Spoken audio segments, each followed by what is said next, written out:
歡迎光臨 Super 廚房，請點讚、分享同埋訂閱。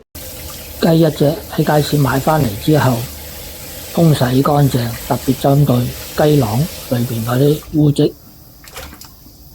話咁快已經清洗乾淨啦，隻雞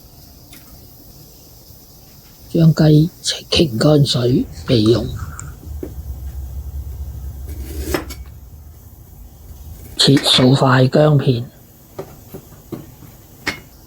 蔥頭揾刀切開一件件，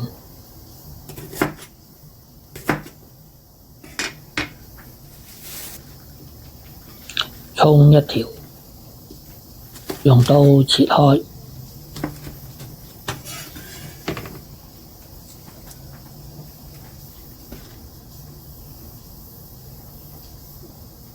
預備一個煲，落油，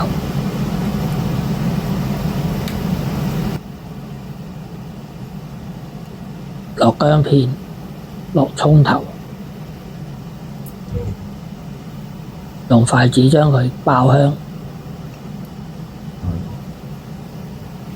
跟住放埋蔥段落去，煮佢一陣。加入大約2碗水，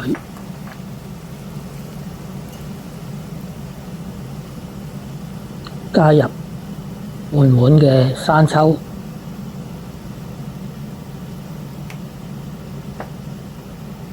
，1/4碗嘅老抽，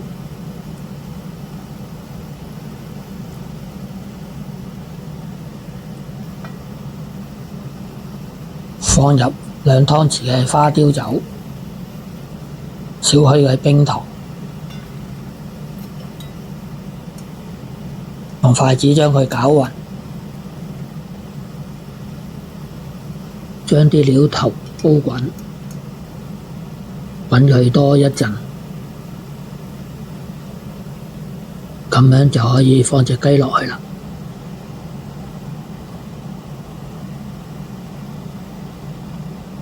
影片睇到呢度，麻煩你撳下個鐘仔，點讚、分享同埋訂閱，有你哋嘅支持就係我拍片嘅動力。啲雞已經煲咗一陣啦，咁我哋落啲老抽落去，用手抹勻隻雞。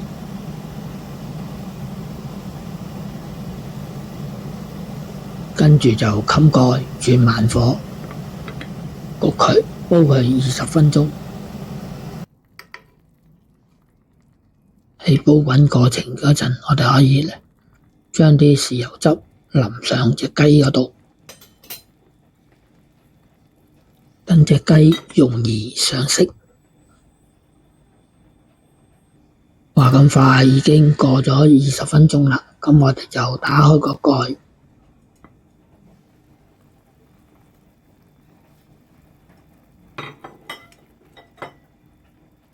跟住就反轉隻雞，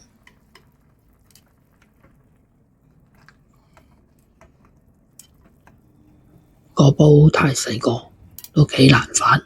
下次應該用比較大啲嘅鑊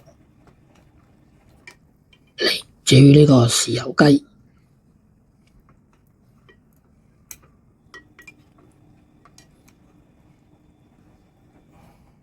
再煲多佢20分鐘，話咁快又過咗20分鐘啦，咁我哋就熄火焗多佢10分鐘，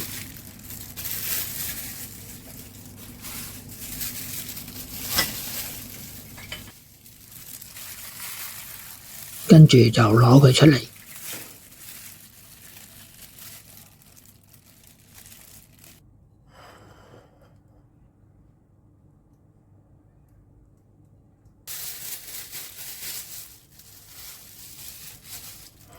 用鉸剪將佢剪開，